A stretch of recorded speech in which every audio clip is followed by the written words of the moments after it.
Uh, Today, I think we will be looking on basically on population, and also we'll touch on the sample and also the sample size and also the sampling techniques according to qualitative and quantitative methods. So we'll touch on those aspects. I think most of you are now familiar with me. My name is Welcome Kupega. I am a college facilitator from Ekurhuleni Learning Center. I'm the one who's offering these workshops on research. We are going to focus on another workshop today. I think when I do my counting, should be the 6 workshops since I started this year.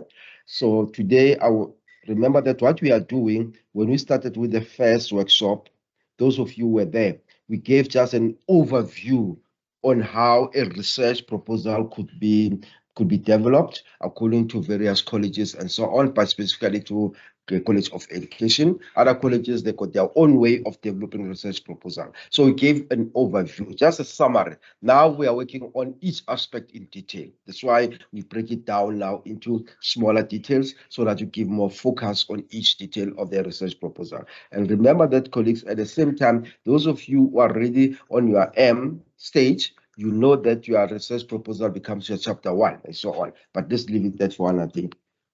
So before we can start, I want us to give the outcomes of today's workshop. The first one, I want us to understand and identify the study population. 2, you should be able to describe the sample. I've included the sample size and also the sample techniques. And be careful, colleagues, all these concepts. For example, if you say the sample size of my study is this and this, you need to justify it by giving a certain literature which backs your sample size. We'll talk about that later. And also the sample techniques in quantitative and both in qualitative methods. So we'll be touching on the same methods. That's why I've just separated it there as outcomes. But basically, we'll look at the sample size, the sample techniques in qual and also in qual. So we'll look at those two, all those methodology. As we normally do, let's see what we covered last week. I think those of you who attended the one for last week, I think last week our focus was more on, I think we were touching on analyzing quantitative data. Yes, we analyze quantitative data, and we look at basically at the SPSS, and we have also an example of a variable which we're working on. We also look on how you can develop a questionnaire where we said there are 2 ways. The first one, you can develop it by putting all the items or the statements at a go, all right, without grouping them. Then the second aspect, you can group them into variable or construct. So we look at those aspects, okay? So, but the example we used last week, it's where we've grouped our statements in a form of constructs of variables. We look at an example of one construct only, all right? Then we spoke about the aspect of to say the construct or the variable, it should align to the statements. In other words, you have statements which you put there, they must talk to your variable or construct. If, for example, 1 or 2 of the statements are not talking or relating to your variables, when you run the test of the SPSS, it's going to show you that statement is loading in another construct. And I think we use an example of reading. And when you look at one of the constructs, I think the last statement there, it's more about talk about strategies and all of this. It's more about reading. It was not about motivation. So I've said when you run your SPSS test, it's going to tell you that this statement on strategies, it loads or it's relevant to the variable of reading. So we spoke about some of those aspects. But the other thing we spoke about, we look at analyzing the data, okay, quantitative data. we look at presenting, how to present it. And we spoke that you can present it in different forms. You can use tables, can use graphs, and so on. And also, we look about interpretation, because we agreed that data is good or numbers are good, but they don't talk for themselves. So you need to give them a meaning. All right, that's interpretation. So the other aspect we spoke about, we touched on to say, for now, we are more focused on descriptive statistics, where we just present the frequencies and the percentage. And maybe you can also look at the aspect of the three averages: your mean, your medium, and your mode. All right. And I think most of us will know the difference between all of these averages. Maybe just to recap a little bit. Remember that the mean is the average you are used to get, you add all the numbers basically, and you divide by the number. All right. Then from there, your medium is the middle value in the list of the numbers. Then from there, you have your mode, which is a value that occurs often. Right. So those are the simple description of these three averages. And the other thing we spoke about, we said in regard to the inferential statistic, like I've indicated to you guys, you are going to be given a more detailed workshop around that, where it's going to be, they are going to take you on how to use SPSS. Like I've said with the other group last time, there was a workshop. If you go to, I think, anyone go to my UNISA, there was a workshop which was organized on Atlas.ti. I think there's another one coming this coming weekend again. I mean, this coming week, next week. I don't know when is the date. If you go to my UNISA there, you'll see there's a workshop which is coming next week on Atlas.ti. So, guys, if you are available, get to that workshop so that you get another additional information on how to analyze qualitative data there using the Atlas.ti. I think the SPSS is still coming. If it's available also, just keep on looking on my UNISA. Okay. I think also we remember that when we talk about these inferential statistics, we also have what you call the factor analysis, whereby the SPSS can assist you with what you call the Kaiser-Meyer-Olkins of sampling, which always measures the sample size. Okay, it checks whether the sample size is enough. For example, in quantitative, you cannot have less sample size. So we'll look at that also, all right, when we talk about sampling today. And also you have the Bartlett test of sphericity, which always tries to check the reliability of the data collection instrument.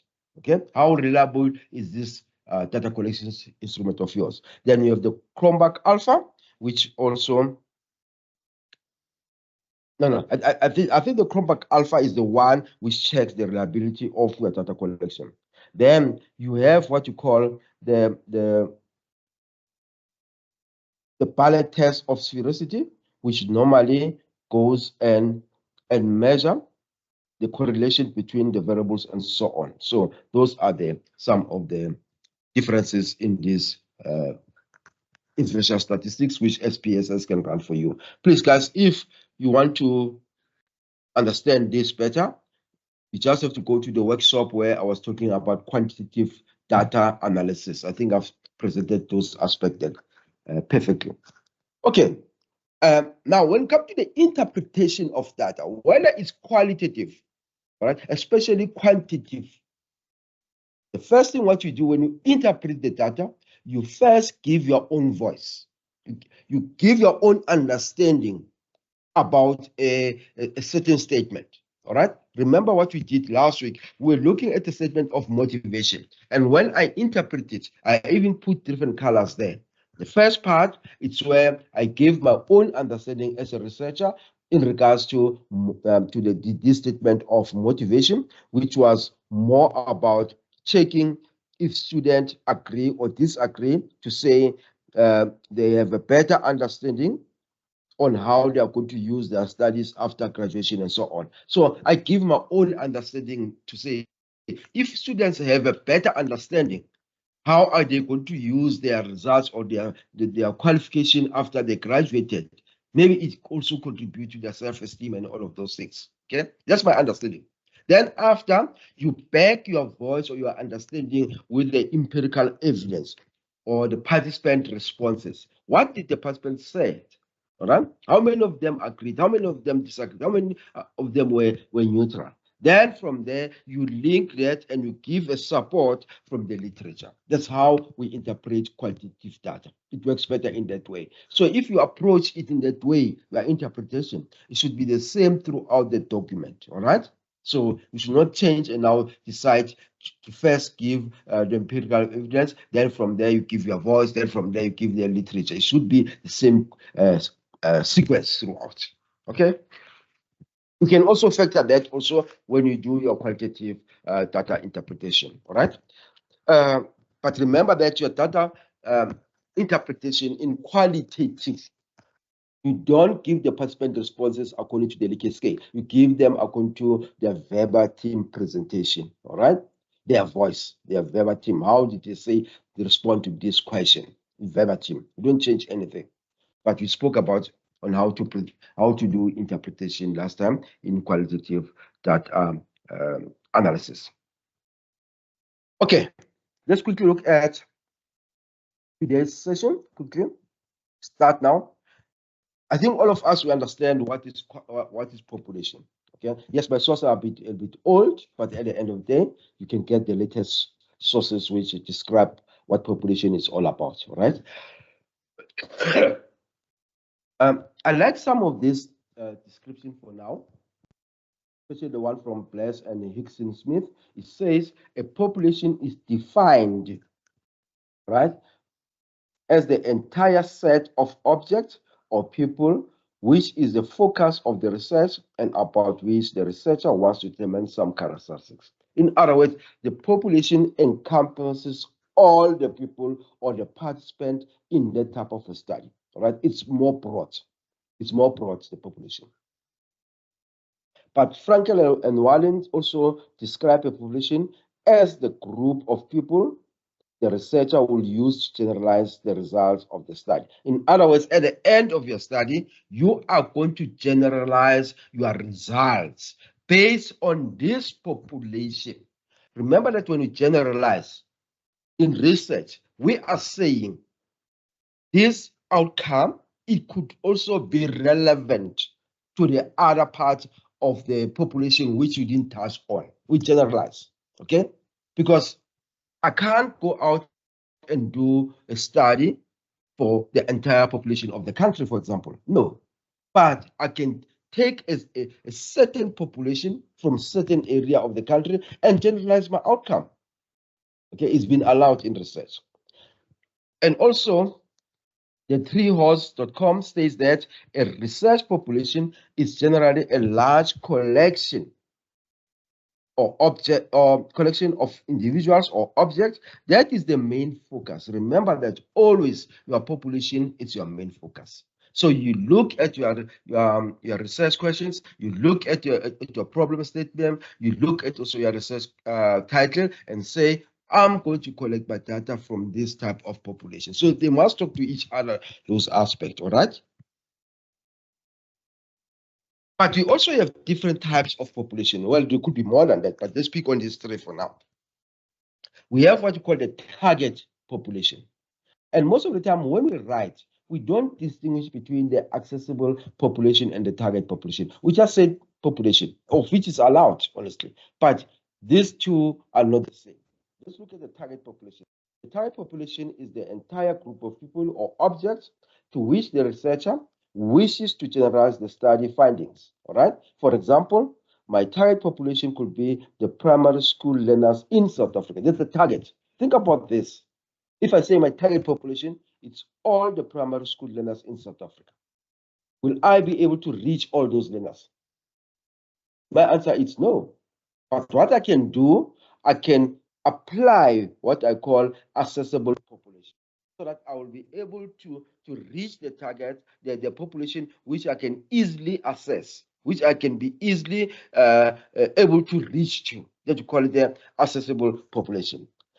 That's the portion of the population to which the researcher has reasonable access to, right? We always do that. And basically what we are doing when we write the issue of the aspect of population, we are referring to the accessible population, because there's no way I'll say as welcome, I'll be able to say my population, it's all the learners in South Africa. I always like to, I can put it there, right, as my target. Then I can narrow it down to another aspect, which I call it the accessible population. To say, be aware as my reader that the learners in South Africa are so many across all the provinces.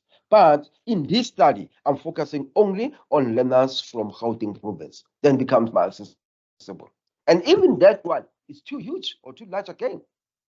So I can even narrow it down through my sampling now to say, all right, from Gauteng province, I'm going to sample, maybe I'll sample one municipality. Let's say, for example, I'll sample Ekurhuleni municipality. Can you see now? Then it's easy for me to reach the type of population through sampling. So at the same time, we are saying, even though you can put a broader population, you need also to try to narrow it down. And when we narrow it down, definitely we are taking it to a sample, all right?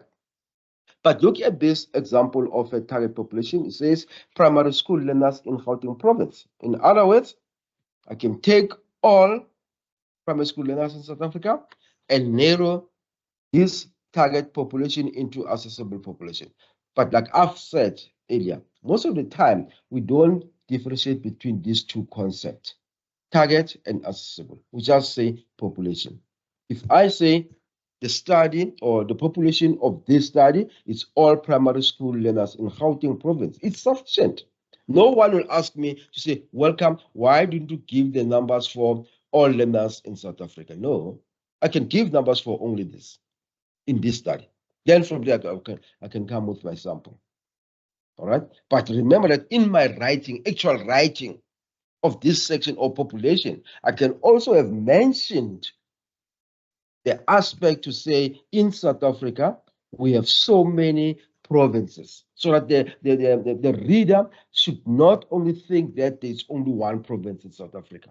Then from there, the next sentence will say, based on this study only focus on Gauteng province. And remember that, guys, I'm putting all of this and also trying to assist you on the writing up on those sections. Because when you write up those sections, not everyone is aware about the situation of education in South Africa, or let alone the actual broader division of South Africa.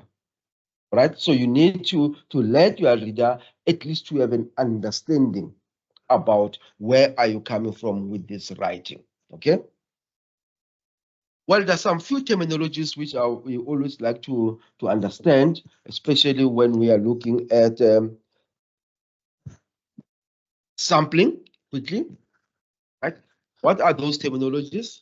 Well, we are going to talk about mostly about them in this presentation. The first one, it's a matter of population, which is your total set of units. We have covered that one. Then the sample, which is a subset of the population. Sometimes we say a sample is part of the population, okay? Then you also have the sample frame. Sometimes when you write, all right, I've seen it most of the time, but not on a honors level and so on. When you write, you present the population. Maybe it could be a subsection which says population, then you describe your population, then you say your sample, then you describe your sample, and sometimes can present your sample in the form of a table. Then from there, you talk about the sampling frame, right? What does it mean? It's a list from which to select your sample. All right, that's why I'm saying it can also be in the form of a frame or a table in that case. All right, and also you have to justify it. We'll talk about that also later. All right, and also it's about the units from which I will be selecting my sample.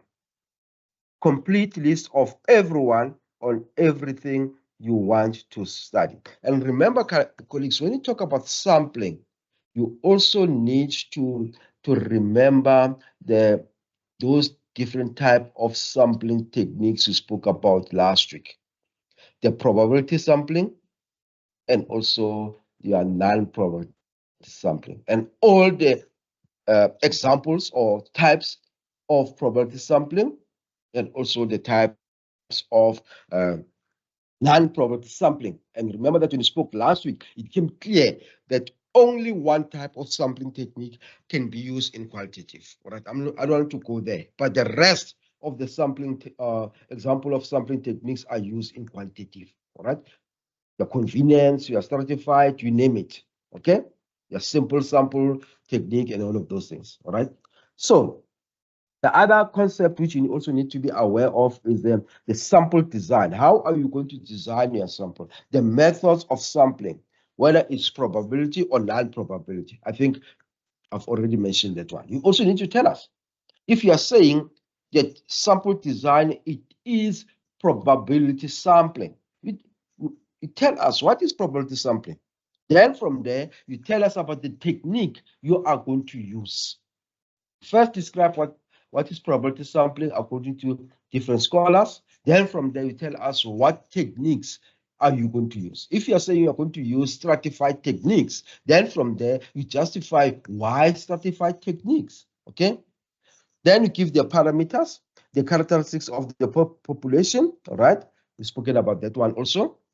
And also the statistics or the characteristics of the sample. So then also this one can also be combined with the sampling frame because sometimes we give the numbers there, especially in quantitative. Okay. All right. Let's go to look at sample and sample techniques. I think we've covered this. I just want to present it in a diagram form, honestly. Basically, all what's happening, it's your sample, it's your population there, the target population. Let's assume the target population is learners in Gauteng province, all right?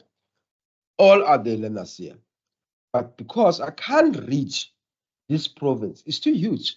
Remember that Gauteng province is one of the largest province, all right? I'm not comparing to Arab, but I know it's the largest one. And it has a lot of municipalities. So I can decide to say, I'm not going to focus in any of the municipalities, for example, Sidibeng or whatever. I'm just going to focus on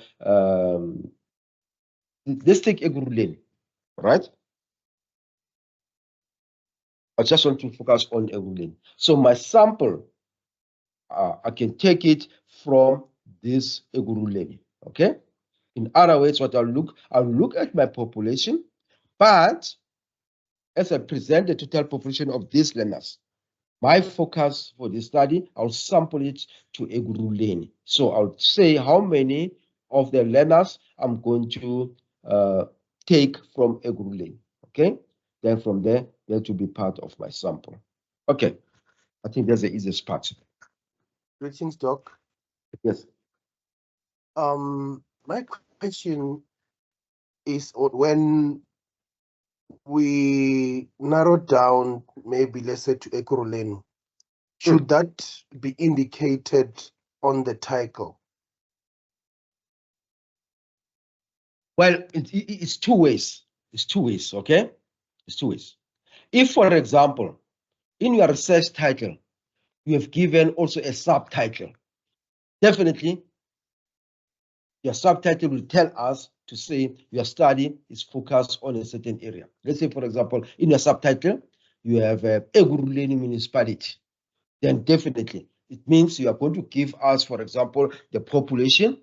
Then that population, you are going to narrow it down to Ekurhuleni municipality if it's indicated in the title.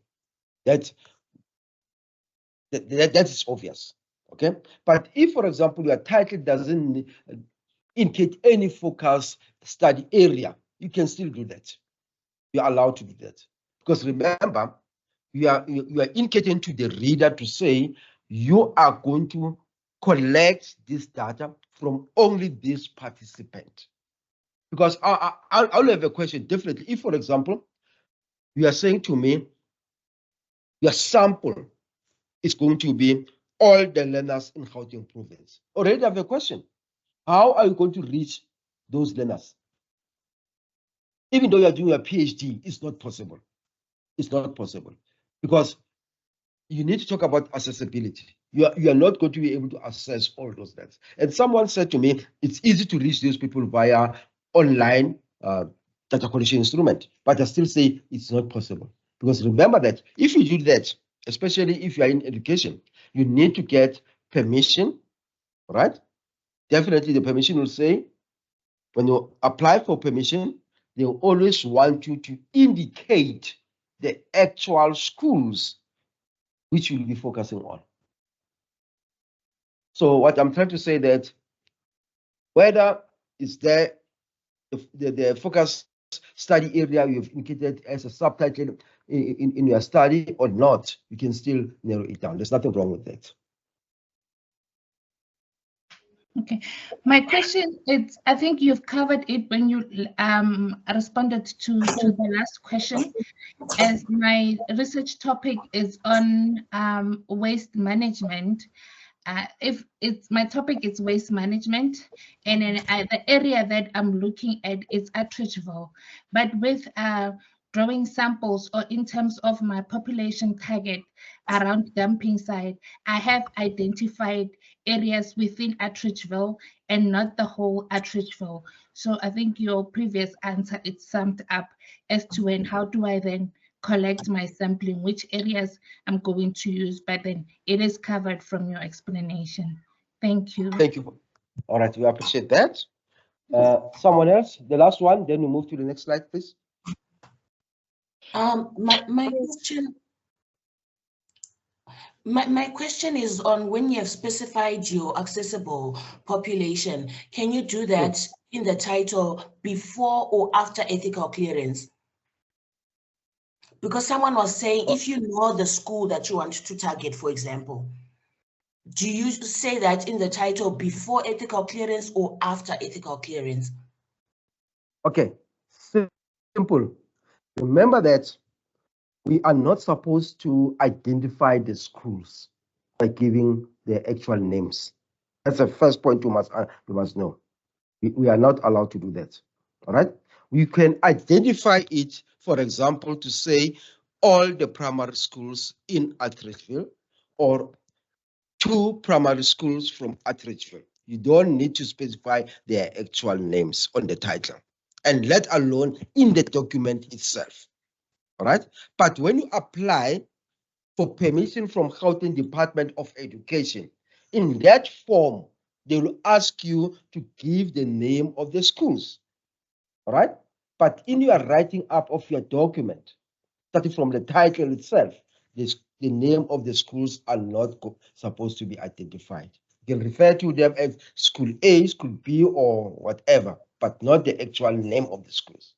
All right, because remember that if you identify them, some people can be able easily, when they read your document, they can easily find out about the name of the schools, and some schools, they feel bad about that. In the past, I just want to give you that example. In the past, we were allowed to identify even the name of the schools in the document itself.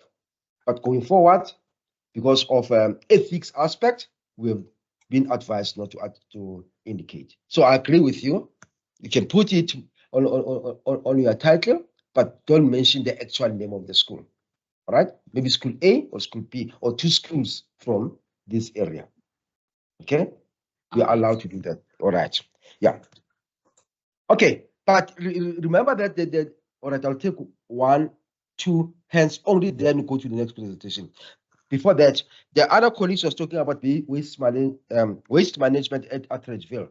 It's allowed not to take the whole part of Atteridgeville. I've done it in one of my studies when I was doing my research around Ekurhuleni. There's an area called Tembisa, and it's divided into 2 sections or parts.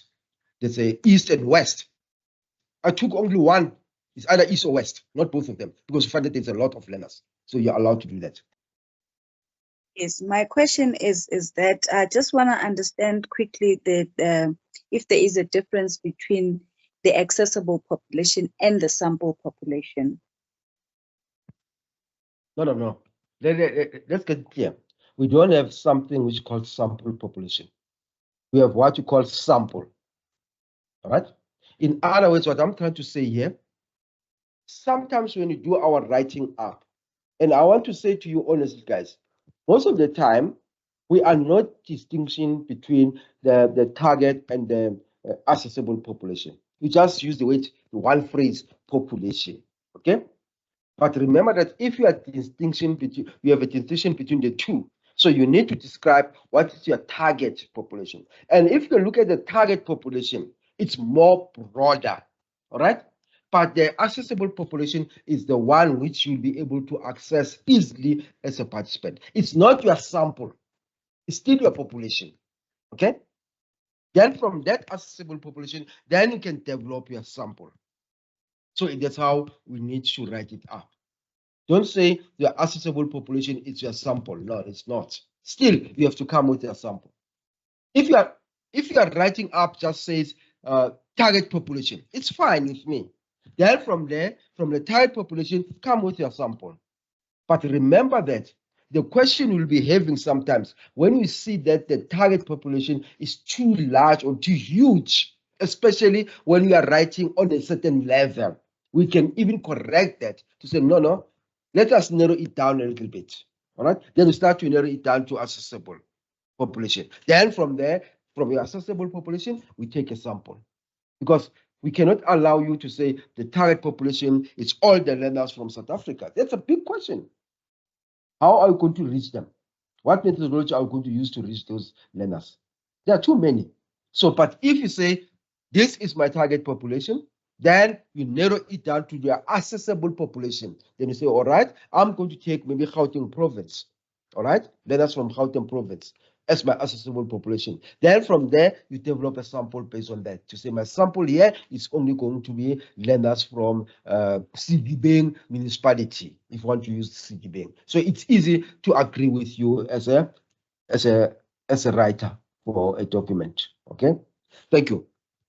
Let's quickly move to the next presentation. Thank you, guys. Okay, let's look at sampling now.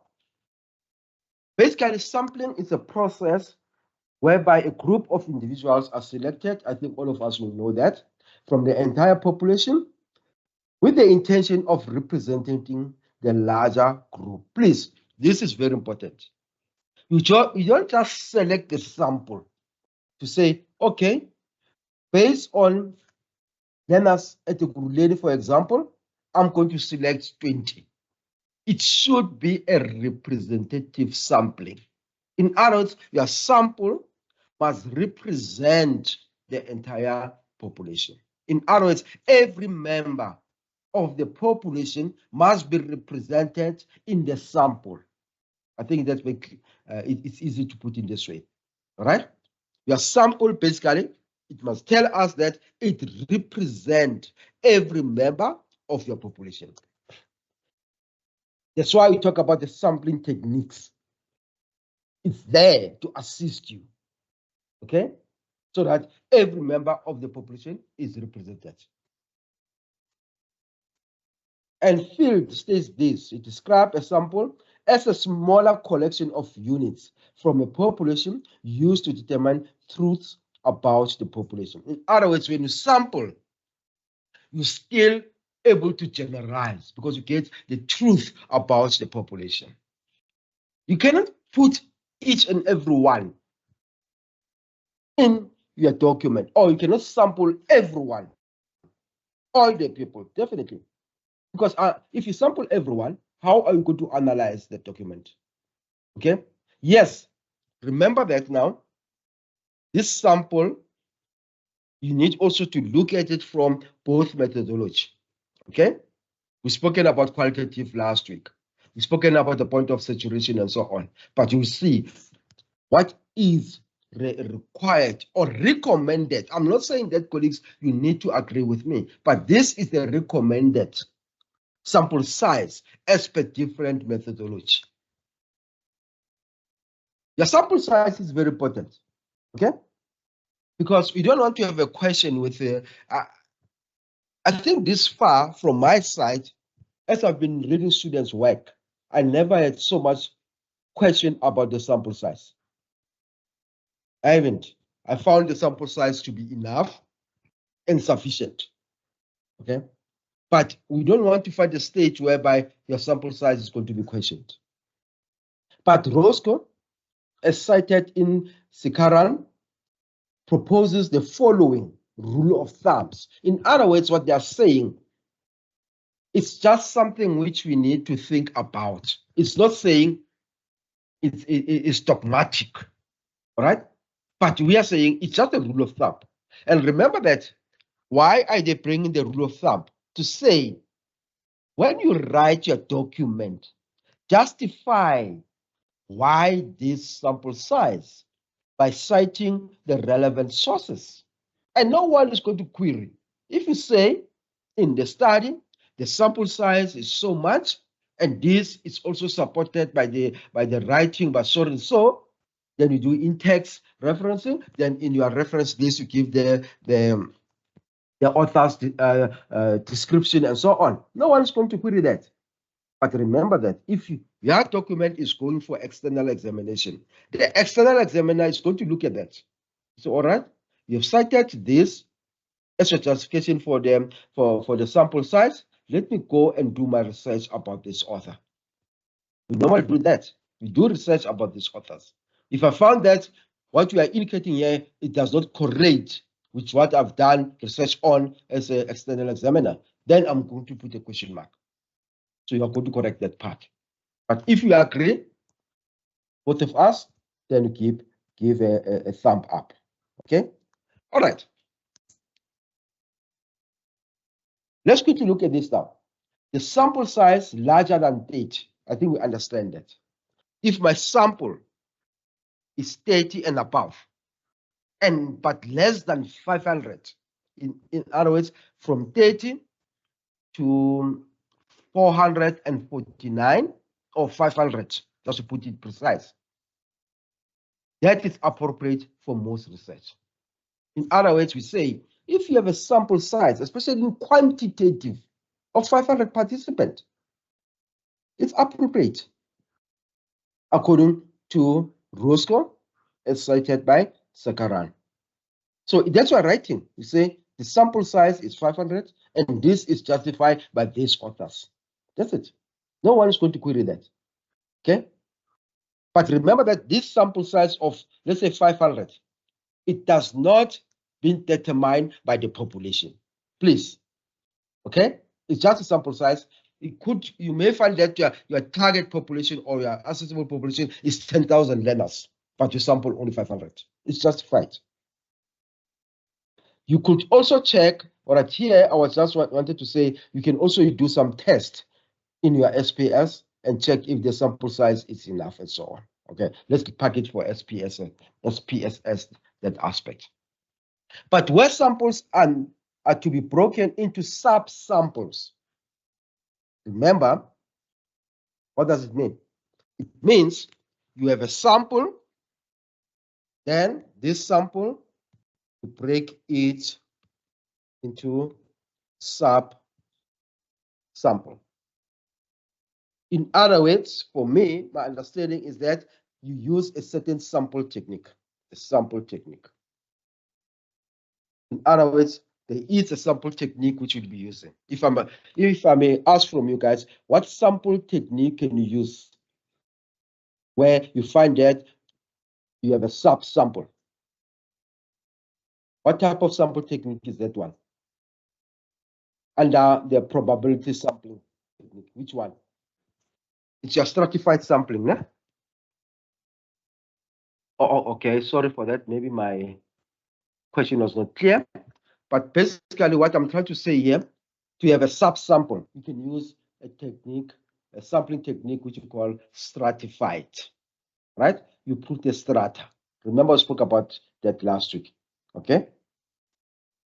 So, if, for example, in this part, it says, where samples are to be broken into sub-samples, for example, you can have male, females. In schools, maybe you can have intermediate phase, foundation phase, intermediate, and senior phase.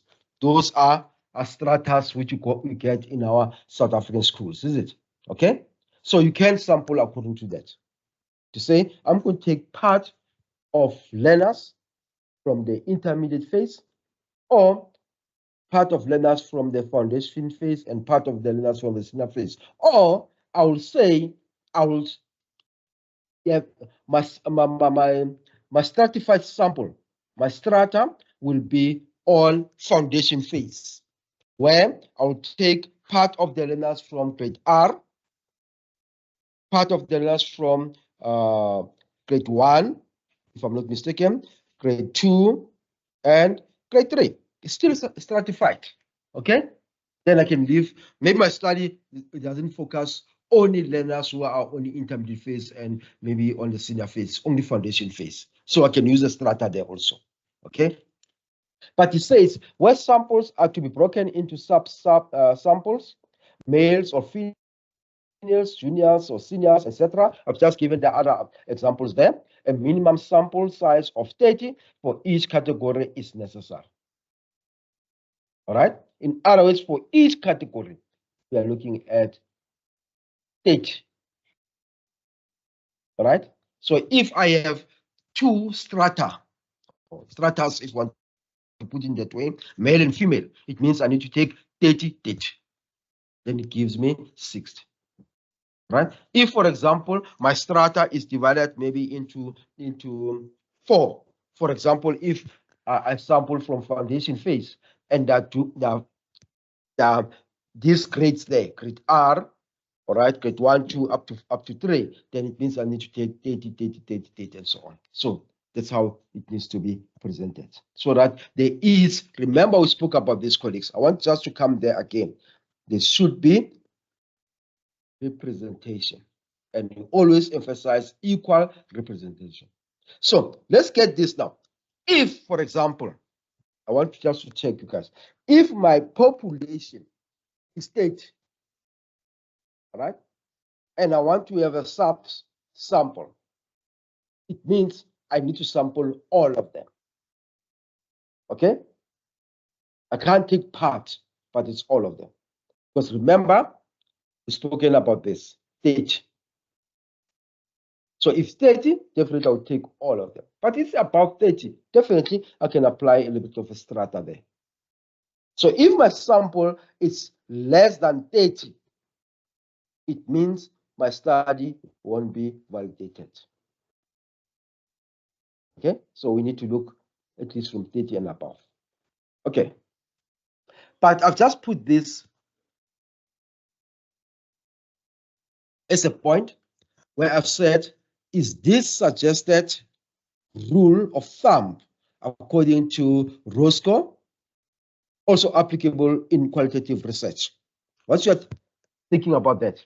Is it applicable also in qualitative research? Oh, someone says no. All right, I got a response from the chat. Mostly it's no, no. It's not applicable. All right, thank you. Let's justify it. Why not? I agree. Because in qualitative study, it's not about numbers. Yes, I agree with you. It's about what? Sorry to other colleagues can come in. He said it's not about numbers in qualitative study. It's about what? Let's try to close that gap. Thank you, sir. It's about the point of saturation. So your numbers definitely, but at the same time, please be careful. It doesn't mean that we are not going to see any numbers in your qualitative study. You are going to tell us to say, for example, you have sampled 20 participants. It's a number. 20 is a participant. 20 is a number. So people don't think that there won't be any writing with stipulated number. But at the same time, we justify to say, really, numbers are not so important in qualitative study because it's about the views, the perception, the opinion of the participant. And also, we have what you call sometimes a point of saturation, okay? But if you say, you as a researcher, I'm going to interview 50 participants. And when you're busy interviewing all the 50 participants, you don't reach the point of saturation. It's also fine, you interview all of them. But the point of saturation will arise if you realize that when you start to interview some of the participants, you are getting almost the same responses to all the questions. So our argument is that there's no need for you to proceed with your interview process because the answers are going to be the same. the perceptions are going to be the same. But if, for example, you have targeted 50 people to interview, and you don't reach any point of saturation from participant 1 up to the 50th one, it's fine. We allow you to do that. Okay. Okay, I think we are covered with the sample size there. Let's quickly look at the stages in the selection of sample. Let me just check if it's not jumping here. Okay. The first step or stage, when you select a sample, you define the target population. Definitely, you need to tell us about the population. Okay. The next stage, what you do, you select the sample frame. Then from there, you determine the sample techniques which you are going to use. And the next stage, we start to plan the procedure for selecting sample units. And the fifth stage, we determine the sample size. Then from there, we select the actual sample units. I think I can't go further in these stages. Okay, but basically what I'm trying to say is that you need to plan, right? When you decide on your sample. You should not just to say, my sample is going to be 20 participants. Plan it. Think about the sample size. Think about the sample technique you'll be using. It's very important because the question will be saying, you have determined this sample. What informed you? What sample technique have you used? Justify that sample technique. Those are the questions we normally ask ourselves to put in their writings. Okay. Let's look at the distinction between these two types of researchers, the qualitative and the quantitative researchers. What makes them to differ? All right. One, when you look at the quantitative researcher, they are more there to seek statistical validity. That's why they are more concerned about numbers. Okay. And they also run all those statistics aspects. It could be inferential statistics and so on. Okay, those are the quantitative. But the qualitative, they are more there to seek the point of saturation, to say, look, numbers for me are not going to assist me. But when I was interviewing my participant, I've realized that when I reach the 10th participant, all the answers I'm getting in all the questions are the same. Hence, I've reached a point of saturation that I can't go beyond and interview the 11th, the 12th, and the 15th participant. So you justify that. But also, when you look at the quantitative researcher, they can be generalized to the population. But here in your qualitative, sample size do not count. Yes, in other words, it's almost like we have indicated that only the sample size for us doesn't matter. You can have 10, you can have 15, you can have 20, and so on. No one will say, by the way, your study is within learners at Ekurhuleni municipality and almost 5,000 learners. Why have you interviewed only 20 participants? All right, because you are more about the opinions, about the views, about the perceptions. All right, good morning. I just kindly want to know that in sample section, must I explain non-probability? Yes. I think in your, you may start to say, this study will be using non-probability sampling, and non-probability sampling is about this and that and that. And remember that, guys, I'm talking about different levels here. In your honors, definitely want to see those. In your masters, you want to see. But in your PhD, sometimes we say, why do we explain this concept? Because already, remember your study in your PhD is more advanced, okay? You don't need to describe to me what non-probability sampling is all about. No, but you need to describe me the technique you've used and justify it.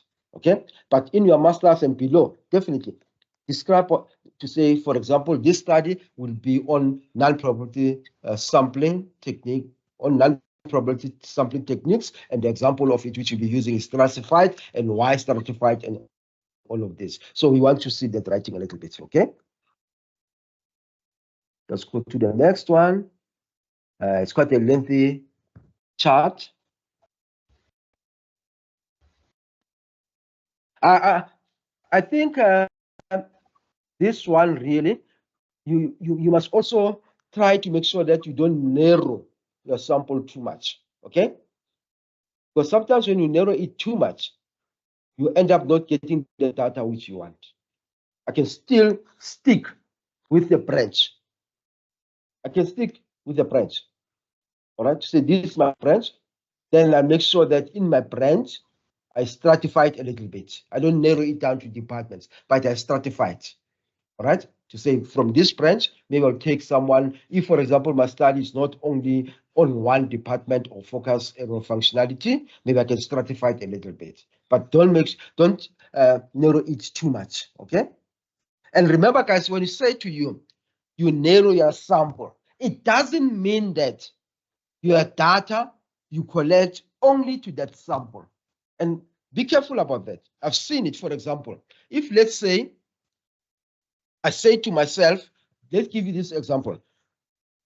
I take foundation phase, and foundation phase got maybe these 4 grades, grade R to grade 3, if I'm not mistaken. Okay. If I say I need to get a representative, let's say I take maybe 3 per grade, which is going to be 3, 6, 9, 12. All right. It doesn't mean that if I use a questionnaire, I'm going to give a questionnaire to only 12 teachers. No, I'll give the questionnaire to all the grade R teachers and all the grade 1 teachers, grade 2 and grade 3 teachers. And the reason why I'm doing that, colleagues, in my case, I've learned it from experience. If you give your data collection instruments to the specified sample, sometimes you find that the responses you are getting there, you can't even use those responses. So you're stuck with this completed questionnaire. Let's say, for example, in grade R, we gave it to 3 teachers, but only 1 teacher completed the questionnaire to the fullest. So you're stuck now on how to analyze these 2 questionnaires. So, but if you have given it to all the teachers in grade R, you still have another sample to pick on, because you are saying, I want 3 per grade, but these 2 are not good, then you can also pick another 2. So it gives you a broader pool where you can draw your sample responses. Okay, so be careful about that. All right. Or if your sample is 20 people that you need to identify via questionnaire, is that I don't think it's enough. Maybe in that case, what if, for example, you have not already got your ethical permission, maybe think about qualitative. Maybe conduct interviews. It's not enough. Okay, it's not enough. Rather, I have your interviews in that case. Yes, I think according to this author, all right? Please, like I was saying, justify it according to certain authors. If you say this 200 sample, I'm going to sample in quantitative 200 participants, and this is justified by this author and that author, no one is going to query that, all right? There's a hand. Let's take one hand and we move on, please. It's a hand which is up. I can't see the colleague there, the name of the colleague. I think it's me. My name is Isaac. Can you hear me? Yes, we can hear you. Thank you so much. I just want to clarify based on the sample frame, because I think when I'm doing my study, in most cases, I struggle with sort of defining the sample frame, and it plays a huge impact into helping me to sample. So please clarify it for me. Okay. I think there are various authors who describe what a sample frame is.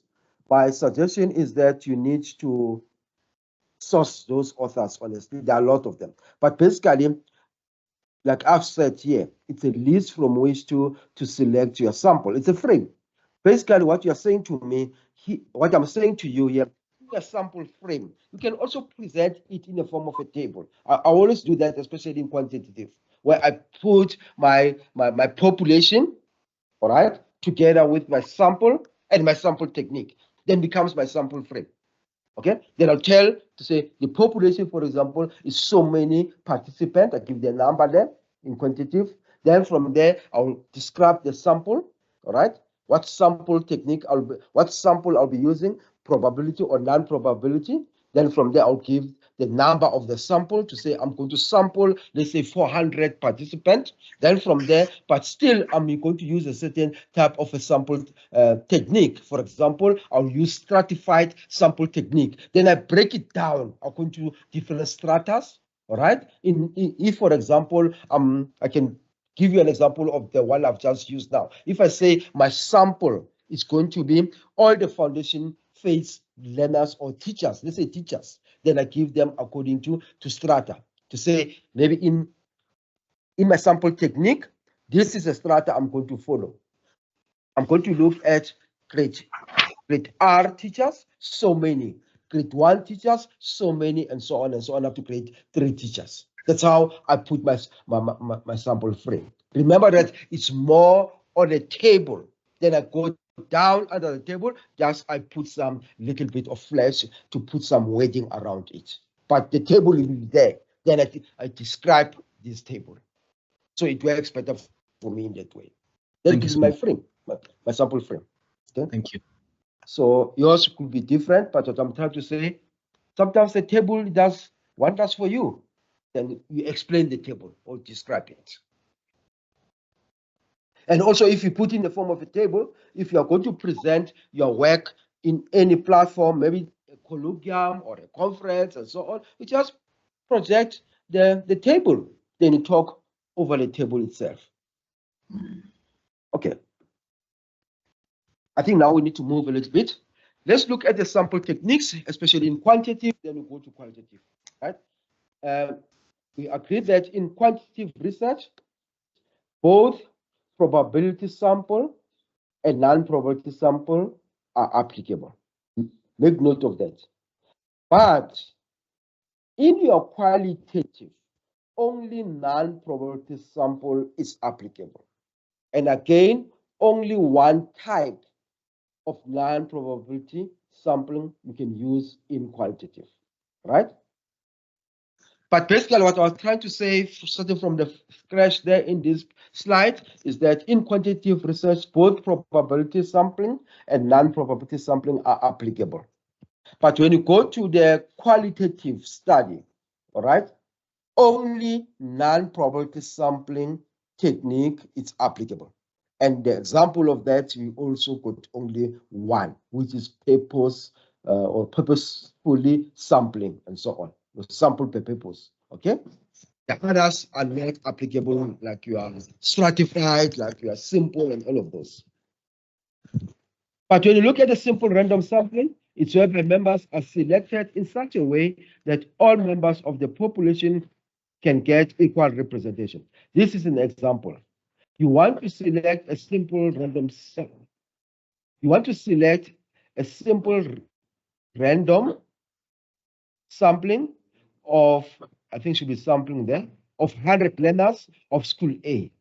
You can therefore assign a number to every learner in the school database from 1 to 1,000, okay? Because let's assume that your database is 1,000 learners in this school A. So you give numbers from 1 to 1,000. Then you can play with your technology, where you can have what you call a random number generator. Definitely, you can do that with most of these technologies, all right? Then the technology, you tell it that you want to select randomly 100 learners. You may find that maybe you have selected learner 2, then you went to learner 7, 18, and so on, until there are 100. Technology can assist you with that. Or alternatively, in our case, when we're using the simple random sampling, especially when technology was not there, we just have to give numbers from 1 to 1,000. Then you put those numbers maybe in a hat, right? Then from there, if you want to pick 100, you just pick them. You do what you normally do for example, in a lotto way, you know, the lotto way, but you put it in a hat. Then you pick the first one up to until you pick the last one, which is 100. Then from there, you check the numbers. But now we have technology, guys. Please, let's use the technology. The stratified, which I like it the most. I like stratified random sampling because for me, it gives them better results, especially if I'm dealing with certain large number of population and especially in some of the schools and so on. I always apply stratified random sampling, right? Okay, the stratified random sampling is whereby the population is grouped into groups, 2 or more, and referred to as strata. I'm not going to explain this, guys. I think we're working on the stratified. But what I'm trying to say, I'm not going to talk about this stratified random sampling. I think we have done it now many times in this presentation. Everyone understand. But this is an example there. So I'm not going to go through that example. Okay. Then you have what you call the cluster. And please don't confuse the stratified and the cluster. Okay? They are not the same. Okay? The cluster sampling is a technique in which clusters of participants that represent the population are identified and included. There's one student there, a colleague there, who was talking about departments and so on. That's an example of a cluster. Okay? An example is that I like this example where I say, for example, if I have campuses in 7 provinces, sometimes I don't have to reach all the campuses, all right? All right, and they also have almost the same number of employees. You don't have the capacity to travel to every campus. For example, even now, in this institution, we have campuses, all right? So if I'm sitting here in the main campus, all right, if you have the word main campus, I'm not sure. Let's say there's the Sunnyside campus, and I want information from Florida. I don't need to go to Florida. I can get someone there to give me the information, all right? So in cluster, it means you are grouping this participant or sample into certain identified aspects, okay? And all of them, they are carrying the same probabilities or the same aspects. They are almost the same.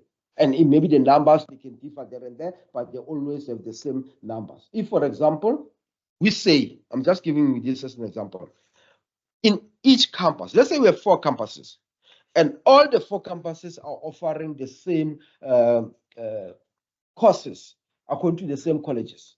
Let's say all the 4 campuses, they have the same colleges.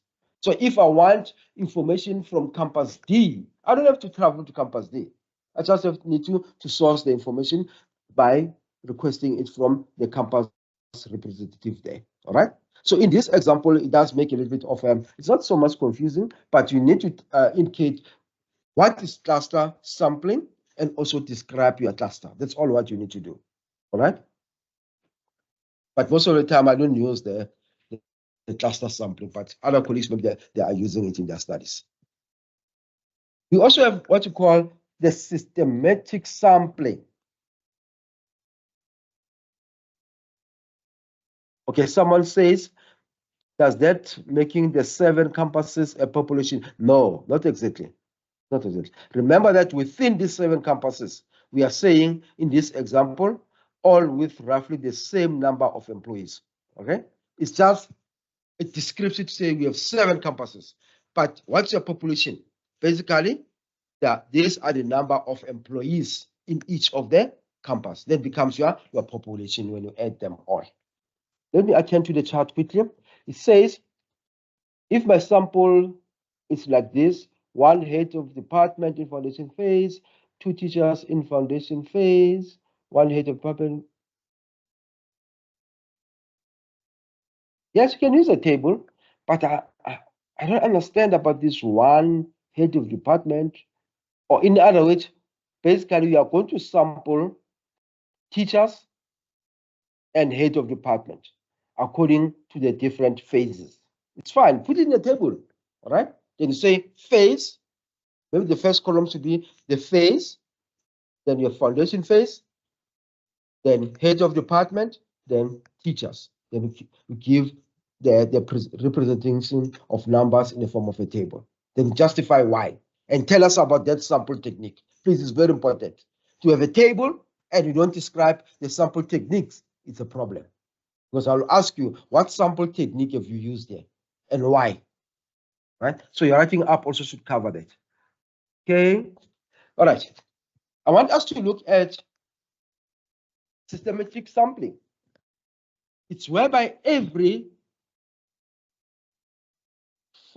case number or subject from the list of the population is selected. In other words, you select your participant in an interval way. That's why I always use the word interval.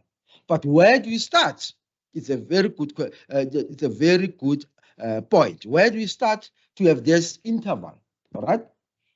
And another author says it's a method of sampling from a list of the population so that the sample is made up of every certain member or the next member on the list after randomly selecting a certain point from the first one to the next one. Right? That's why, like I've said here, for me, it's more about interval sampling. All right? But the correct way is systematic. This is a simple example. Where do you start? I have this as a simple example. Let's assume, consider choosing a systematic sample of 20 members. In other words, you want to choose 20 members from a population listed from 1 to 836. How you do that? Please, colleagues. Your system also, you can generate this systematic sampling technique using whatever platform you have in your availability. It can also do it for you.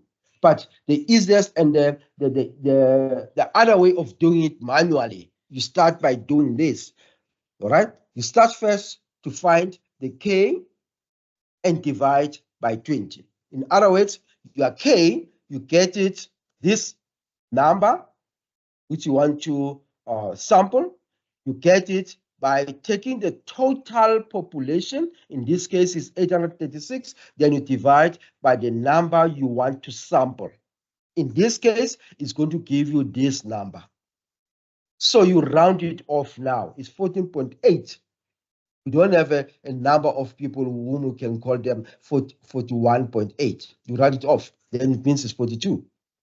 All right? So the next sampling in the interval is the 42nd person. Okay? So where do you start? You randomly select a number from 1 to 42. All right. In that case, we say randomly. In other words, the number which you select, it should be between 1 and 42. It should not be 42, please. It could be 26. Okay? It could be 17. It could be 12. You just select randomly. Then from there, if you selected 12, the next one which you'll be selecting, you count 42. Then you say 12, then the next one is going to be 42. All right? From 12, you select between 12 and 42. Then you select the next number after that. In this case, it means if I've selected 18, I'm not going to start to sample from the first one. No. All right? Because my selected number is 18. But if my selected number, because remember, I've said to randomly select between 1 and 42. If I've selected 1, all right, in this example, then it means the next one is going to be 42. Then the next one, I'll jump 40, I'll count up to 42, then I select the next number, just like that. Okay? So it means in between, it's going to be a little bit, it's going to be 42, 42, 42, 42, all right, in between. But if I selected this one in this example, colleagues, you can see what's going to happen. Then the first one is going to be 18. Then the next one, 60. Then 102. Then 144 until I reach this. All right. I think in this example, it's been done strategically so that at the end, you also select the last number there, which is 836. 816, sorry. That will be the last one. I think it's simple, colleagues. Eh? Right. But technology also, like I've said, can does wonders for you in that case. All right. Yeah, maybe just a little bit of stretching. Maybe let's quickly look at this as an example. We give it 2 minutes. It's about a systematic sampling. It says if I want to select a sample of 25 learners in my school, whereby the total learners enrollment is 100, how many I will sample? Okay, colleagues, let's check if we have some few responses there. Okay, I got 4, I got 4. Someone said I will sample 50. 4, okay. Let's quickly look at, I think there's a solution just to save time from my side. Basically, it says if I want to select a sample of 25 learners in my school whereby the total learners enrollment is 100, therefore I will divide the total number of 100 with the sample of 25. That will give me 4. I think all of us will agree about the 4, but where do I start? All right. The starting point could be the number between 1 and 4, like we have indicated, which in this case, maybe I can choose 3, right? Then the first person I'll be selecting them. The third learner will be selected first, followed by the 7th, and so on and so on. In other words, I will have an interval of 4, starting from the third participant or the third learner. Okay, so we have the interval of 4, which is 3, the third learner, the 7th, then the 11th learner, and so on and so on. That will be the interval. Okay, thank you. Thank you guys for giving the response then. All right. We also have the convenience sampling. Briefly, let's look at convenience sampling as one of the example of the non-poverty sample method.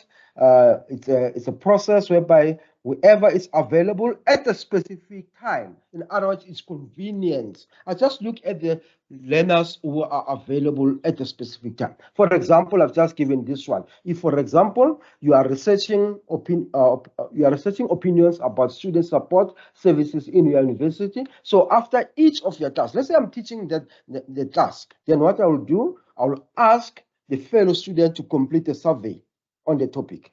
All right, that's convenience because I was teaching them. Then I say, guys, here's a survey, complete it. All right. This is a convenient way to gather data. As data have only been sampled in your class, therefore it's not a representative of all students in your university. You must bear that in mind. You are not representing all the students in the university because you sampled only from your own class. Maybe there are only 40 or 50 students, okay? Even though they'll give you their views or opinions about student support services, okay? But still, it's not a representative of all the students in that university, okay?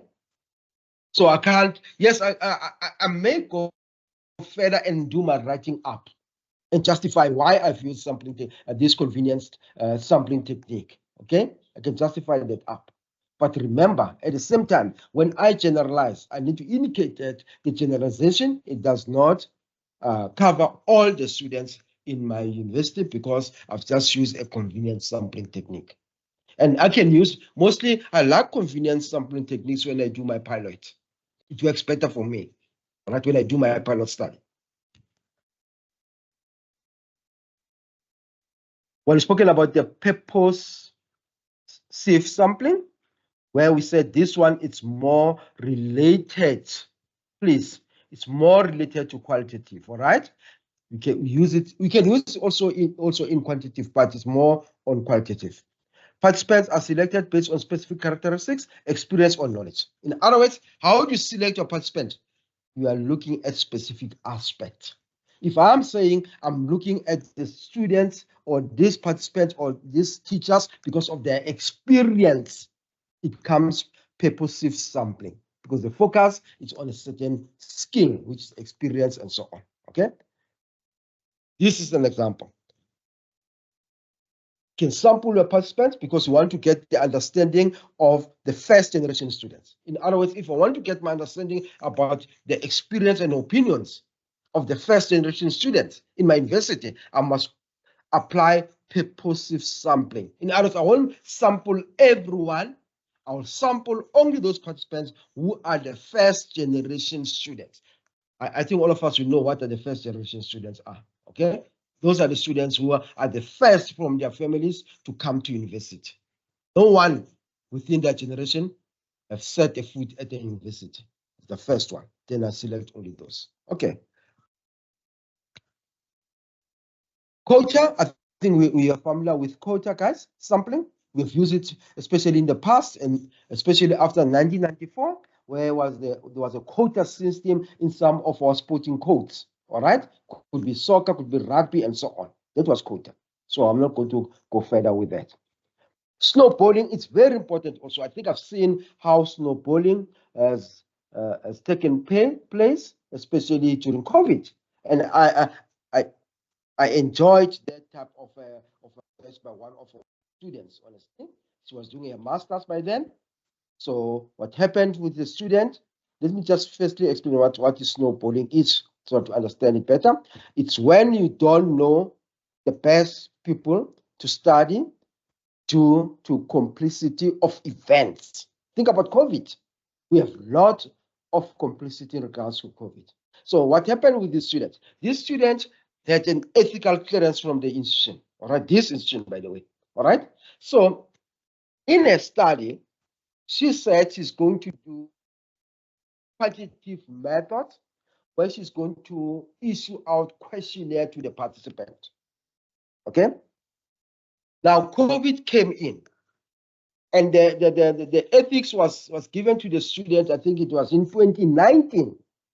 So 2020, it's when the country was shut down because of COVID. So the students have to continue with the study. Now the student was struggling to get participants because the student cannot go and do face-to-face questionnaire or give the questionnaires to the principals. Because wanted to give the questionnaire to the principal, then the principal will give the questionnaire to the teachers. We are under COVID. The country was shut down. So the student, what the student is to do, the student with the supervisor, they have to bring another way, which was not in line with the ethics permission given by the institution. But remember that ethics, it says you may change slightly, but not the bulk of the component, especially the methodology. You may change it and you justify it. So the student with the supervisor, they change a little bit in regards to the methodology and justify the condition to say it's because of this complexity of events like COVID and so on and so on. That was the writing up in the document. So now the student cannot give up the questionnaire. The student said, okay, I'm going to do an online questionnaire. But at the same time, this online questionnaire through Google Form, if I want to mention it, I just want to mention that. I need also to have the link to be forwarded to the teachers. So the student gave the link to the principal, right? They were communicating online, but the principal could not reach the teachers now. So the student with the supervisor came with another way of sampling. They said, let us use snowballing sampling. By snowballing, what they did, they asked the principal to say, don't you have another principal or principals who can assist with this regards? Maybe a principal of school B or school D and C. Then the principal said, yes, I can forward the link to some of the principals. Then the principal forward the link to other principals. And the student was able to collect data from those learners from the school. But when you look at the ethics, those were not the identified school and also the teachers. So it was snowballing. That's how this methodology was applied. And even in the writing up of that dissertation, I enjoyed reading it because I was one of the person who was also giving feedback on that. It was so well positioned on how snowballing was used during COVID. Maybe in my other presentation, I'll share also the author of the dissertation because now it's been published. It's on the private domain. If I remember, I'll share that dissertation. Okay. Let's quickly look at qualitative now. Researchers in qualitative research select the participants based on some of these criteria. We've spoken about that. Could be characteristics, knowledge, experience, you name it. In other words, there should be specific criteria. You cannot just select your participant randomly. I just want to give this example. I've applied also these purposive sampling techniques in one of my studies. I think I was doing my PhD by then, where I had both mixed methods.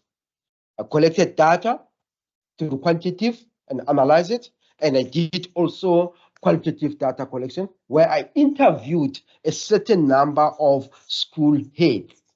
It was more purposive sampling because I have to look at their experience.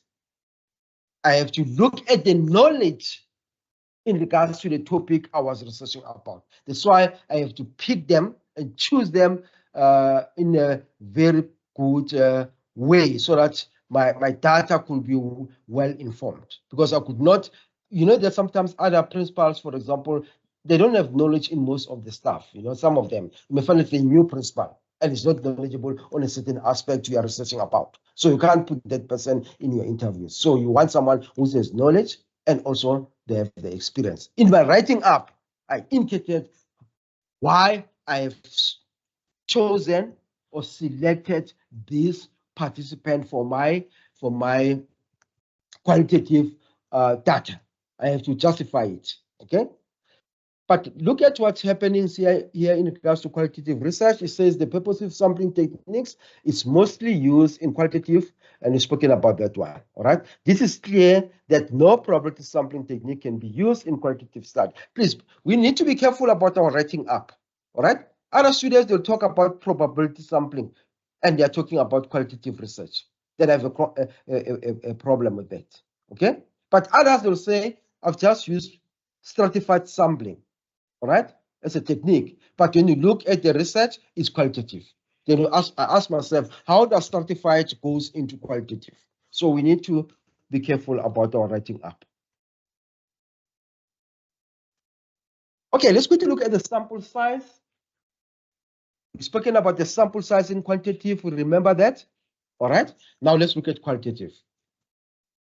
These are some of the authors, guys, you can cite to justify your sample size in qualitative. There are many, please. All right. There are many. But the first one, Atla and Atla, they state that the sample size in qualitative, it should be between 12 and 16.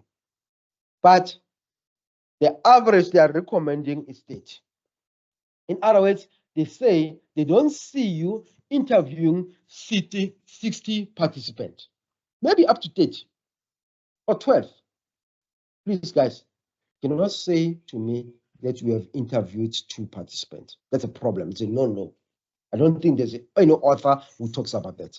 Okay, so when you write your sample size in qualitative, indicate or justify why have you selected 7, let's say 7 participants. If you have 7 participants, why? Therefore, in that case, your point of saturation should be highly described there, because we are saying you cannot interview less than 12 participants in qualitative, according to this author. Okay, so if you have 10, you must tell us why did you interview up to 10 participants. Maybe you justify it by the point of saturation and so on. Okay, it's allowed. But Bernard also comes in there. They say between 10 and 20. So it means 10, you're still covered according to Bernard. Okay, but according to Atla and Atla, you are not covered with 10. So they say 12. But Bernard says, no, it's fine. 10 to 20, it's allowed. All right. So when you justify your sample size in qualitative, if you have 10, justify it. You can say, I've interviewed 10 participants because according to Bernard, the minimum requirement could be 10 participants to be interviewed in qualitative and so on. So your writing up should be more informative around that. But Body also comes in now, right? I think this one is a bit outdated. In 2005, he said 12, but here he focuses on individual and also focus group. It says for focus group, there should be 12. In other words, her focus was more on groups, right? To say you cannot have a focus group where you put 20 participants around one table. It's not allowed. At least 12. The reason why, so that you as an interviewer will be able to control the process, all right? But if you have 20, I'm telling you, only one person is going to respond in the table, and it's going to dominate the others. But if it's 12, you are able to control the movement of discussion. But Creswell also comes in now, talks about between 20 and 30. All right, there's Creswell, you know, we know how Creswell is it? Yeah. He says, not 12, I want 20, all right? But Ritchie also comes in. He suggests not more than 50. In other words, cannot interview more than 50 individuals in regards to qualitative. Whereas the other author said it should be between 8 up to 8. So yeah, those are some of the views of these authors. Basically, what I'm trying to say in putting these scholars is that when you have your qualitative sample size, justify it by citing certain authors. There are many of them, honestly. Okay, you can even go to Google Scholar and ask authors who are talking about the sample size in qualitative. You're going to get even the recent one. Right? I'm not sure about the recent publication of Creswell, whether this is still remaining in his writing or there's something different. Okay. Then I think we'll take the question at the end.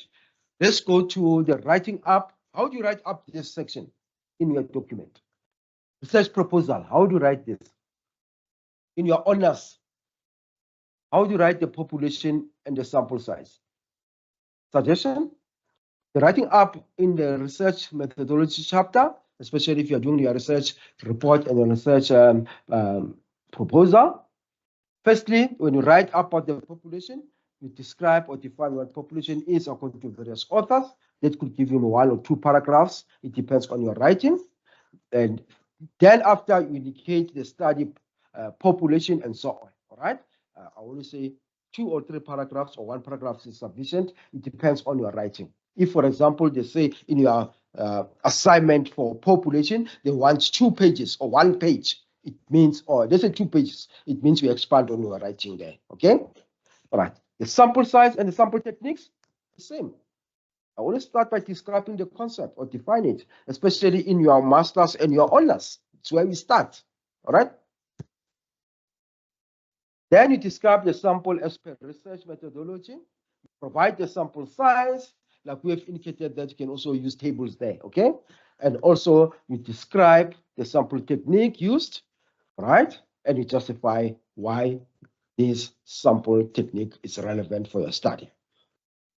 Then I said at the end, NP, this is applicable in both quantitative and quantitative methods. I think, colleagues, I've just given you a simple way on how to write up these sections, all right? So just look at your document. Those who are doing maybe your honors in psychology and so on, look at your document, the requirement in that assignment on how to write this population and sample and factor some of the points. If you are doing your masters, I've already given something for your research proposal, so you can also see on how you factor those aspects in. Okay, let me just quickly go to the charts first. I always like to start from the chart. The first one at the bottom, still you're saying, is it necessary to describe the sample size if you use mixed design approach? I think you have to. Remember that we've spoken about the mixed methods, okay? And I've said in one of the workshops, those who were there, I've said the way we are projecting the mixed method, it has evolved a lot now, okay? In the past, we were just talking about 2 methods within the mixed method, the quantitative and the qualitative. So if we are still going to do that in your writing now, whatever writing you are doing in your study, still you have to describe, right? You have to describe that. But like I've said, I'm hoping that we'll be having a session on a mixed method alone. That's what I've been promised. that you guys are going to be given a section on the mixed method, so that you'll be able to see how it has evolved up to this far. Okay, so let's park that one. I think SM, yes, it's writing up. Remember that the writing up. I can also use that example of writing up for my PhD. But at the same time, because the levels are not the same. When I write for my PhD, when I write for my master's, when I write for my honors, they are not on the same level. All right? In your PhD, it's more advanced. So it means there will be lots of content you'll be providing there. But also in your master's, there'll be a lot of content. So you can also use it for your master's. Sometimes you can see that I've put them in a point form or in a bullet there. You think that it's not so much. It's too much. Okay? It's too much. All right? So you can also use it for your assignment. But also look at the assignment brief, because I always say to my students, I give you the overall approach of a certain writing up, but maybe your assignment brief got some specifics. So you must follow the specifics, but also try to embed what I've just said with you. Because sometimes when students are following the specifics in the assignment, they end up not having a lengthy document. So my suggestions also can come to expand your writing in that aspect. Okay. I think you are bringing something about the paradigm. This is it's more about when you talk about the research design. Remember that for whether it could be quantitative, mixed method, you need to describe the research design. Your research design, basically, the first thing which we describe there, you may start to tell us what is the research design and all of this. Then from there, you talk about the research paradigm. Describe your research paradigm, whether it's coming from this angle or that angle. Then you also have to describe your research approach, whether it's deductive or deductive and so on. Right? Then from there, you describe your research methodology. If it's qualitative, make sure that your research methodology in qualitatives also talks to the about aspect. It talks to your research approach. It talks to your research paradigm, because all of these things, they must talk to each other. All right? Then in your research methodology, you're going to talk about these things like data collection, data analysis, population, ethics, and all of those aspects. So, yeah. I think I've just said a lot there. I don't know why. In other words, what you're saying to me, you can use more than one data collection instrument. You are allowed, okay? But be careful. If I look here, already you're talking about data collection instrument, which is more triangulation, all right? Document study is one of those. You can use observation, you can use individual interviews, you can use focus group interviews. You are allowed. All right, but remember that when you develop those questions, they are not supposed to be the same, by the way. Okay, you are allowed. For me, at PhD level, honestly, I don't expect you to extensively describe the concept, honestly. All right, and let me tell you, sometimes students, when I say to them at PhD, you may give just a brief, or you may briefly, because remember that at PhD, what we want to find out from you, we want to find out from you as a student to say, you are able to bring an argument, you are able to bring your voice, all right? But at your master's, you want to check if you are able to do independent research. You are able to study and look at what other scholars are saying. That's why descriptions comes in there mostly. All right, but at PhD, definitely. If you want to describe concept at PhD, at the end, it's not about saying so and so define this concept like this and that. What is your view? What's your opinion? What is your voice about this concept? We want your voice now, more. Okay, so yes, other students are bringing that a little bit, but the focus is not on that, honestly. All right. Okay, I think we need to move now. Let's give people who have raised their hand a chance, because they become impatient now. All right, let me just look at this too quickly. I'm not going to take your chat question. Thank you. I think I've been answering most of yours. Let me take other colleagues, please. I'll answer it after this. You are on the chat also. I'm not sidelining you. right? Let me look at this one. It says I'm doing qualitative study with 12 participants. Yeah, I think that, yeah, and be careful. Sorry, I think I agree with your supervisor. I think I agree with your supervisor here. Okay, if in your ethical permission which you have been given, you specify that there are going to be 12, you stick on the 12. And maybe in your writing up, you are going to indicate why you are not able to interview 12 participants. You are able to interview 7 of those and so on. But if you can have a further discussion, maybe based on what you have discussed today with your supervisor, and share with your supervisor another sampling technique like snowballing, and share with your supervisor on how snowballing it's been done. Maybe your supervisor will buy into your request. Then you can apply maybe snowballing. Okay, but I'm trying to say, talk with your supervisor. Good morning, Doc. Morning, Livingston. How are you?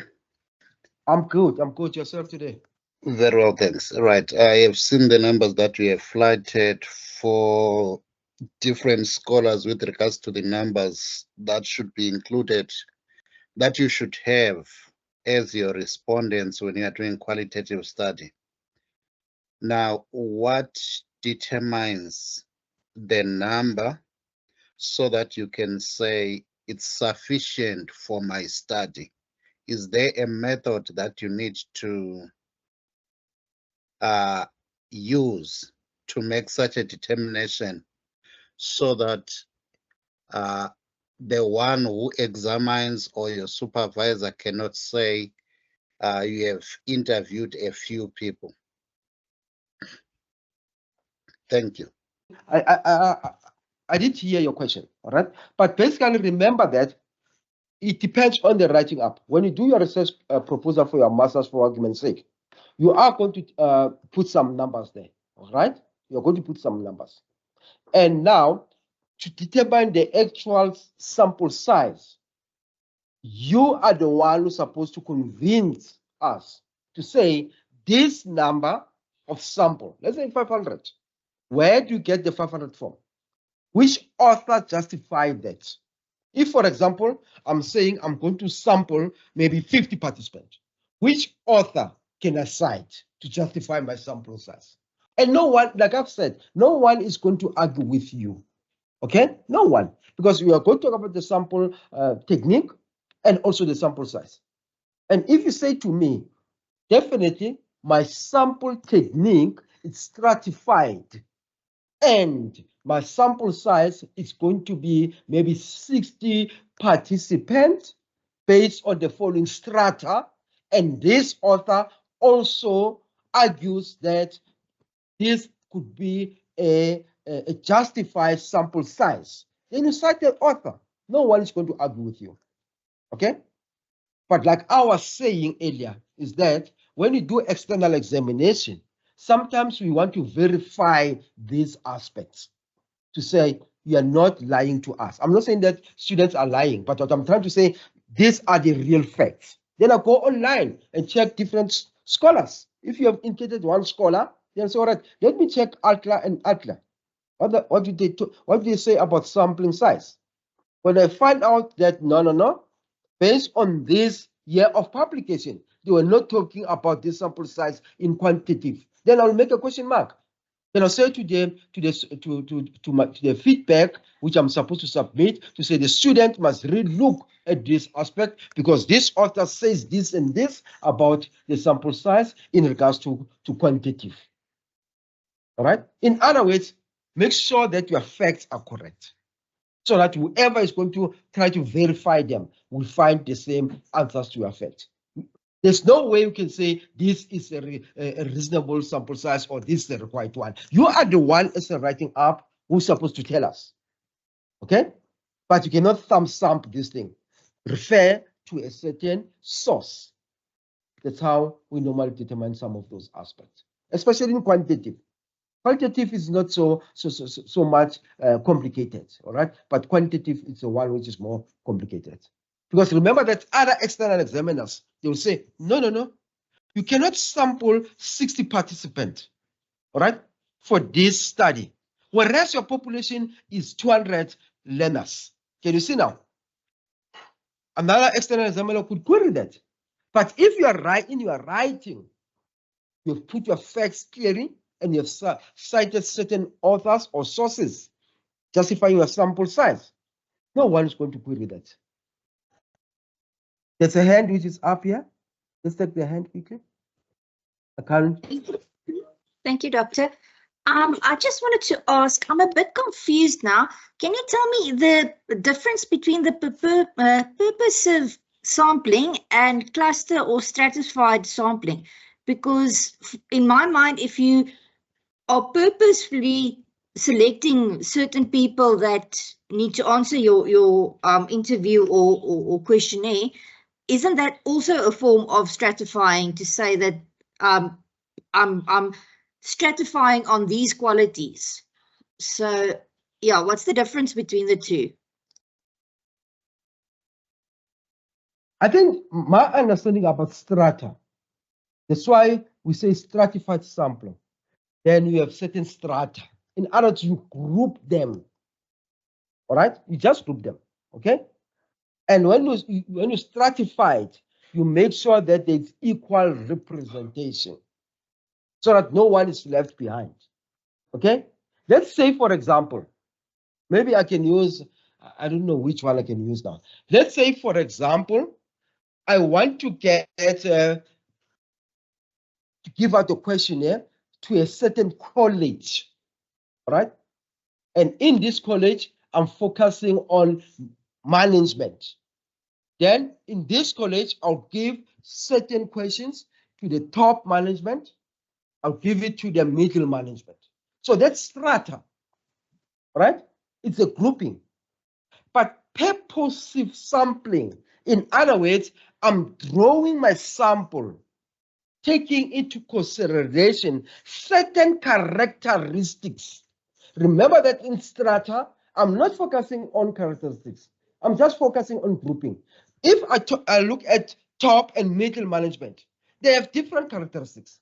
I'm not focusing on that, but I'm saying all this level of management must be represented.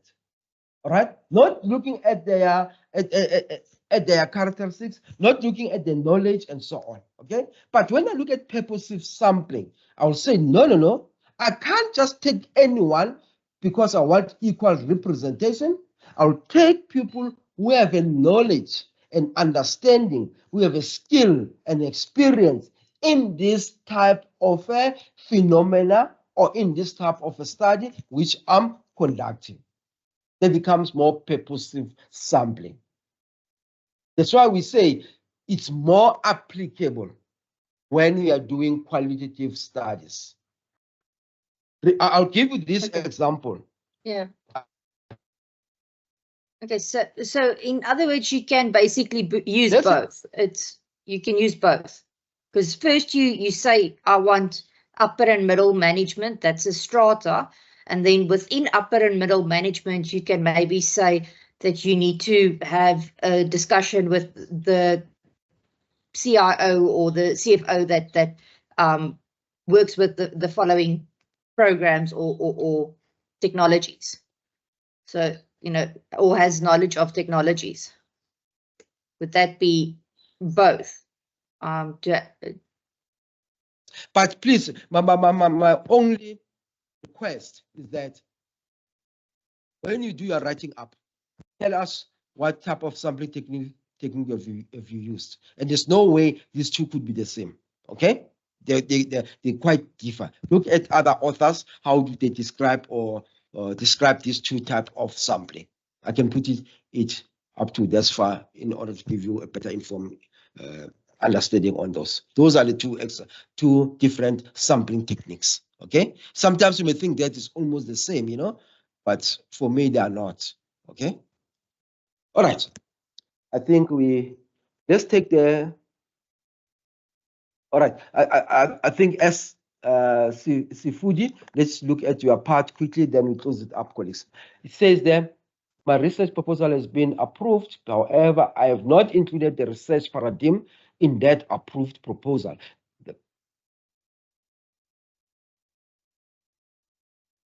Yes, I think in this case, you are allowed, right? The only thing in regards to when you write your research report with an approved research proposal is that you are not supposed to change your focus area or things which you said you are going to do.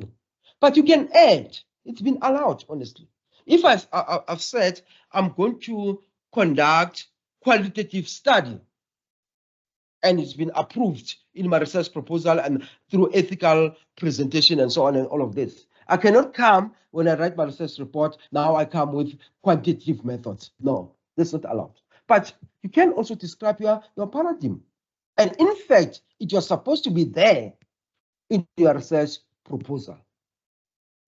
And remember that most of the time, it also depends on the institution. Some of the institution, they will say, when we get students' research proposal, we are more focusing only on ethics. It's what other institutions are doing. They don't look at other things. They just look at the ethics part of it. Right? But it doesn't mean that the person who have been given your research proposal document does not read the other part. But the main focus is on ethics. But other institutions, they focus in everything, right? So they'll give comment in your document for everything. And I know that here, normally you submit that 750 words and so on. Then from there, for ethical approval, you submit a lengthy research proposal. So I think it was just an omission from your side. Please put the paradigm, the angle of your study, and I think it's better in that way. Then your supervisor will give you advice there and there, because the supervisor is still going to read your research report chapter by chapter. So the supervisor will say, no, if the supervisor feels that, no, let us not put it for now, it's fine. But at the end of the day, for me, I always like to have that, especially at PhD. But it's fine. I think I've answered your question. Okay, I don't see any question from your side. And I think for now, we've touched on many of the aspects. And in closing, colleagues, I think what we have done, we've looked at the different data sampling techniques in quantitative and qualitative. We've unpacked what the different techniques, and we worked on some examples and so on. So I think the workshop, which is coming next week, which is also important, it's about more about the writing up now. I didn't want to put it as a writing, academic writing. I just want to put it as plagiarism and paraphrasing. Basically, for me, paraphrasing is about the writing up. How do you write up? How do you conduct your writing? Because we found that most students are struggling with the writing up. Well, it could be at, especially at the 2 levels. I don't have a problem with my PhD, honestly. Most of them, I don't have a problem with their writing up. When I read their document, their research reports, or their research proposal, I don't have so much concern about their writing up, all right? Because they're already on a certain level. But from my M downwards, I've got a problem with the writing up. So we'll be talking about plagiarism, all right? Because it's one of the things we need to be aware of. And also we'll talk about paraphrasing. So we'll be looking at that next week. Thank you, guys, and thanks for coming. Hopefully we'll see you next week, and all the best. And bye from now. Thanks, Mr. Tony, and bye. Thank you, bye. Bye. Bye. Thank you. Thank you. Bye-bye. Bye-bye. Thank you, Thank Dr. you. Kubek. Thank you. Bye.